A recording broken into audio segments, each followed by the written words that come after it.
Hello, we're Board Game Opinions. My name's Jonathan. I'm Steve. And I'm Mark. And we are, well, we've just finished playing Bonfire, it's called, isn't it? Trying to think, what's the theme of this game? It's a Stefan Feld game, so I'll tell you now, the theme is... Do you want me to tell you the theme? Yeah, go on then, Steve. Tell us the theme. What's going on? You're a tribe of gnomes who live in a nearby forest, and you used to get your light from the nearby cities, which were lit by bonfires that the guardians used to. And all of a sudden they went out, and you're like, oh no, we need a light. So each of your tribes kind of goes to a nearby city and tries to relight the bonfires by completing certain tasks, and then tries to persuade the guardians who used to kind of look after them to come back and stand by them so that you can see when you go back home. There you go then. Yeah, so let me try and explain briefly how to play. Now, I'll warn you now, it's a Stefan Feld game, and it's one of his heaviest, all right? There's an awful lot going on. I'm not going to explain everything by any means, but I'll just try and give you an overview, if you like, of what you're trying to do in the game. Now, essentially, you take actions on the board by trying to use these little square tokens here. And as you get to the point where you're about to run out of them, you can grab a new... There's a whole pile of these at the start of the game. They all sort of stack here. You kind of grab a new one and you whack it on the board somewhere. So let's say I grab this one because I'm almost out of tiles. And what you're trying to do is connect it to ones that have matched similar colours. So if I put it here, you see I'd actually get a big blue section that's connected, but it'd be very bad. I wouldn't get any greens or purples. I could spin it round and put it over here maybe, and then not on top, like that. And then you see I get the green section, but I'm not getting anything else. So for whatever reason, maybe I decide to put it in here. In fact, I've covered up the gold. That's nice. There's a bunch of different resources. You see I've got a pile of them here. Gold is a wild resource, so I'll grab a wild resource. But then I get a purple tile, a green one, and a blue one. So you grab them for the bags. Oh, thanks. Steve's doing that. And now I get to take an action. And you get 3 green ones. Yeah, oh, that's right. Because the one I put down... it connects to an area of 3 green tiles, so you're taking that many. So you're trying to place these things at the side in ways to connect the same sorts of tiles, so you get lots of actions effectively, or more powerful actions kind of in the future. Now there's a sort of crib sheet down the side here, which basically lists all the things you're doing. What you're trying to do is build pathways. You can see, I don't know if you can tell, but these kind of angel things are the guardians, and they start off at the bottom left and they walk their way around these paths. But I'm trying to get them to go all the way to the end, ish. So you need more paths, and you spend green tiles to grab paths. So there's a bunch of paths in the middle here. Maybe I decide I want to take this path, and I plonk it here, and you can see, if I can get it in the right place. We're on Tabletopia, aren't we? Which is a little bit fiddly. Kind of works.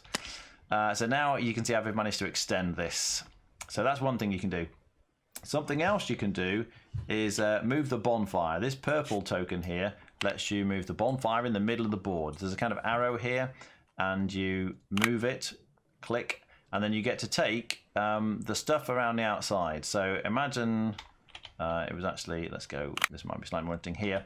You get a choice of portals. Now, why do you want the portals? Well, you're trying to get the guardians as they walk around here to step through, imagine these guardians are walking around, and to get onto the bonfire spot. You can see I've managed to get some guardians on bonfires here, but the guardian can't cross across onto the bonfire until you've got a portal, and I would need the matching symbol, so I need the kind of the little 2 circles thing. So actually this is not a good location for me because it doesn't have the 2 circles. Let's imagine instead I managed to get to here. I could grab this thing here.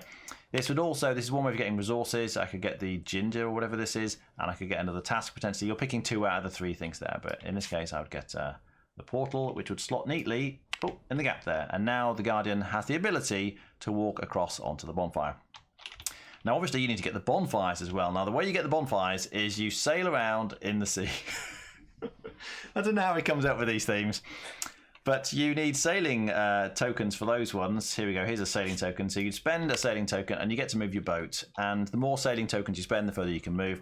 But you kind of move along these sort of light blue lines and you land on the island with your boat in a strange way. And then you get to take one of the tasks. So maybe I take this task here, and if we spin around, this one needs me to get 3 shells. So I could put it here, for example, and then I'm trying to collect, you see there's resources here, 3 shells. So you go through the game, there's lots of different sorts of tasks you can get. So some of them require you to have certain things on your board. So this one, for example, if you've got 3, like a pattern of 3 connected guardian spaces and the card spaces, the brown ones. We're talking about these patterns on the board here. So that's a task for having the right patterns there. This one is a task for having managed to complete tasks on different islands. You get tasks for what else we've done, having certain cards. There are cards in the game. I'll talk about those in a second. Yeah. So lots of different kinds of tasks. Sorry? Colours of statue. Oh yes, that's right. I think some of these were markers. They're not there, are they? They're on my board. In fact, I did manage to do some statue colour ones. Was this a statue? There you go.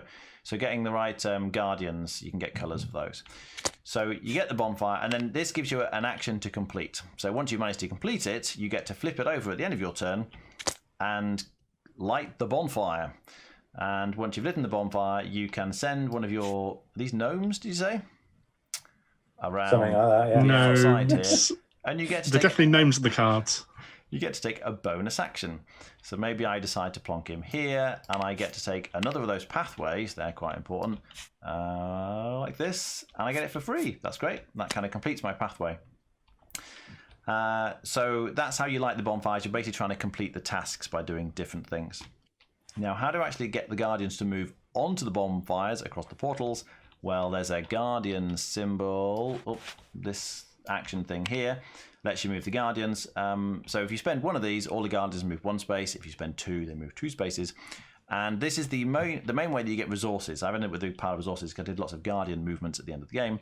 But for example, if I spent one, then this guardian will move to here. This guardian will move to here. All your guardians just kind of move along one. And whatever they move on or land on or move over, you get the resources. So in this case, I get a fruit. And in this case, I would get a shell. I needed shells to complete this task, remember? So that's kind of how you're getting the resources. But also, at some point, once you've managed to get the portals and the pathways, then you want the guardians to kind of hop along here. And then instead of moving like 1, 2, they would go 1 and then across the portal and land on the bonfire. So that's kind of what you're aiming to do. There's a few points. It's all about points, but mostly it's endgame scoring. The cards you can spend with the little brown tokens give you some special abilities. So for example, this lets you move your ship a bit further. This gets me extra gold and wild tiles and things when I complete certain tasks. So there's cards. There's also a bunch of cards which is just endgame scoring. So this gets me a point for every portal. This gets me a point for every one of those tiles. These sort of 3-size tiles thing that you plonk on your board. So there's a bunch of cards you can get for points as well. But also you're trying to complete, you're kind of racing to complete these sort of big tasks here. So getting all 7 of your pathways out, all 7 of your portals, all of your bonfires lit, 6 cards. So a bunch of different tasks here. You get points for just doing the task by the end of the game, but the first person to complete the task, which Steve was very good at in this game, gets to take one of these sort of neutral gnomes and activate one of these things. So maybe I could get another pathway, or I could get extra resources, or whatever you like. So racing for these is quite important. At the end of the game then, you're getting points for, you can see the bonfires have got points on when they're lit. If they're not lit, you don't get the points. So you flip it over, you're getting the points. You're also getting points if the guardian managed to cross over. It's very hard to see on here, but that's a little 7 and then 6 and then 5. So the further the guardian gets round, if it manages to get across the portal onto the bonfire, you get more points for doing that. You get points for having portals connected to lit bonfires. So even if you didn't get the guardian onto it, just getting the portal there gets you points. You're also trying to get the tasks to match the colour of the pathway. It's definitely a Feld game. So you see this was a pink task, it's pink there. And the pathway here was pink, so they match, so that gets you points. And then you get points, as I say, for completing those big tasks, like getting all your pathways or all your portals. If you have any leftover tiles, if you didn't get through all of those, you get points. And you just add up points for leftover resources as well at the end of the game. So, as I say, that's a very brief overview. There is more to this game, but essentially, that's what's going on. Steve, what did you think? He's one of my favourite designers, is Mr. Feld, mainly because I like quite a lot of his games generally. It's hard to put me off with lack of theme and things like that. And so it's bright, it's colourful, it looks nice on the table. There's a lot going on, but the theme is, well, I mean, I'll let these guys talk about that. However, having said that, it's great. I think there's so many interconnected bits. It's so many, like, okay, so to do this, I'll need the resources, but I can't spend my action token to get the resources because then I won't have it to do this and all that sort of stuff. And you've got all these different dilemmas and decisions to do during the game. At the very start of the game, you can sit there and say, right, Okay, well, let's assume that I'll go for that task early. Well, that task means that one becomes a bit easier because I'll be doing the same sort of thing. So Mark got some tasks which required him to get guardians on his board, and he got multiples of them with the same colours on them, so he could do those a bit easier. And so you can just plan your turn out and say, oh, I have a task which means I need to put an offering on that type of island, which means if I pick up this task, it incentivizes me to get that task and all that sort of stuff. And it's hard to say whether he's doing anything new, because all his games are just full of mechanisms. Like this is new. It feels new. It feels fresh and feels distinct. But it also feels like a mixture of Bora Bora and with the tasks, and Luna with the action tokens, and the special abilities. You got those in Aquasphere, and you're trying to fill up your little station like Aquasphere do. So it feels like a lot of his games have given him inspiration for this, but it doesn't feel like any of them. It feels new, it feels distinct, and it's hard to say whether there's people talking about this as being his heaviest game yet.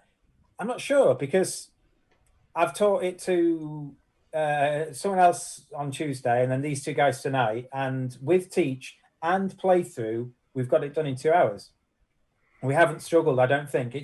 There's a lot of decisions, it's not easy, it's not straightforward, and if you just whiz through it and just do whatever you fancy, you will not do well. So you do need to plan.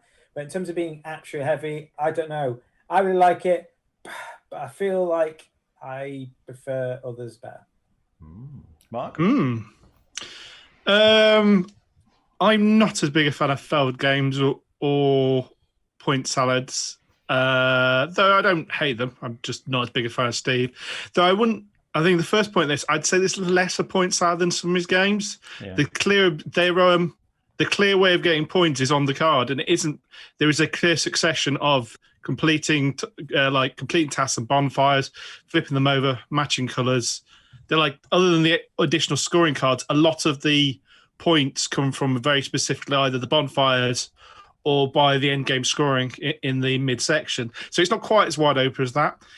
It is very mechanical. There's definitely, I need to do X stage to do Y stage to be able to do Z stage. That's fine. I think that works quite well in this. As Steve pointed out, the theme is non-existent. I don't think it matters too much. If you like this sort of game, you're not going to care that the theme is wafer thin. I think what's helped with the teach, I think it's quite complex, but the iconography in this game is actually pretty good, and particularly the help cards. Once you've gone through it once, understand how to read it, basically how to do it, all the actions in the game. The only thing you've really got to learn is the cards. And they're not too bad. There's only a limited number, I think, and they generally make sense. So once you've kind of got it, it's quite easy to keep going with it. I like the puzzle of joining up the colours that affect the number of actions you get. That feels different in this style of game. Maybe he has done one similar, but it's definitely in this way it works. I've not seen it linked with it before. Past that, yeah, it's a very solid mechanical game. I do like that there's lots of little mini races involved in this game, actually. There is obviously the races to gain the additional neutral guys to get you extra actions, but there's the races on the portals. If that wheel goes in the wrong place, it's gonna cost you extra actions to get the portals that you want. So I think Steve said that if he's got the option to get one that suits him at that point, he will grab it. And then there's just the races around the shipping, going around, making sure you get the tasks that benefit you the best. And you don't have to directly compete with other people, but you are occasionally going to go, I probably should pick that up now before other player gets it, because it's also going to suit them. So those little mini races all over adds just a nice little bit of tension all the time. It's despite being quite heads down at points, you do care what other players are doing and how they're going to affect you. You do care what they might be going to pick up next and what bonus cards they get. So there are lots of small bits of player interaction. But yeah, I think as far as the mechanical game goes, I quite like the mechanics in this one. It's quite neat. I think you're right in the interactivity. Sorry, but it's what they're doing on the centre board. In fact, what they're doing on their own board's irrelevant. Yeah. So it's all about that centre board, effectively, because I could have ignored your board the whole game, Mark, and it wouldn't really have mattered. Yeah. So rating That's more than in some of his games. Yeah, true. For me, I would give it a 7.5. Steve? Oh, it's hard to not be blindsided because it's a Feld. Probably 8. Okay. I was surprised at how quick the turns went on the whole, okay? Because it looks like there's a lot to think about, and there kind of is, but as Mark says, it's fairly straightforward in that you get the pathways, you get the portals, you move your guardians, and they go into the center, you get lots of points. Basically, that's what you're trying to do. As he says, though, well, in terms of my game, I didn't really pay attention to what they were doing at all, and I just kind of concentrated on my own board, and I did my own thing, and it's relatively straightforward if you just think about it like that. But obviously, at the end, I came last. And that's because I wasn't paying attention to the little races that Mark was talking about. Steve continually beat me to getting the neutral gnomes out. Mark stole one of the tasks that I really wanted. And if I'd been paying more attention, obviously, you can then pay attention to what other people are doing, beat them to the key things. And that's, you're going to improve with replay. So Steve did significantly better than others. Partly it's because he's like a Feld expert now, I think. But partly he's played it before. He knows where the important things are that he needs to work towards. So I like the fact that, you know, the more you play it, there's more kind of to think about and to take into account. As with any Feld game, he does that very well. The only place where I found the game really did slow down, at least for me, was trying to, when you're grabbing the new tiles and stick it on the board, it's very AP prone because you can have it in any orientation. And if you cover the gold or the wild tiles, you're getting extra stuff. But then you're trying to work out the best way, not only of just right now getting the most tiles, but for planning for the future in terms of when you're grabbing more of these things, making sure that you're building up a nice network and you're getting lots of blues and then you get lots of browns and getting the things that you need for your long-term strategy. Oh my goodness, it is a lot to think about. So there were a few points where I was like, sorry guys, hang on a minute. And they just had to wait for a couple of minutes while I figured out where it could go, because it affects you can't delay it. Like, you just have to work through it. You can't take your turn really until you've worked. It wasn't every turn, so I don't think it's a problem. No, indeed. It happens once every 3-4 turns, maybe. And as I say, they're not even every time. Yeah. The rest of the time, the turns are fairly quick. So I don't think it's a big issue. And obviously, the more you play it, the better that's going to get. So it's going to be fine. I really enjoyed it. I had a great time. Despite coming last, I like the theme and the colour, the artwork on the board. I think it's great. It doesn't make any sense, but that doesn't matter to me because I still feel like there's something there for me to do. I felt like I was sailing around, even though I've no idea why sailing around helps the gnomes get the guardians to light the bonfires. What is that all about? So, as a whole, I think it'd be on an 8 out of 10. I really enjoyed it and happily play this many more times. I think it is a very solid Feld, in my opinion. All right, thanks very much for watching. We'll see you next time. Bye.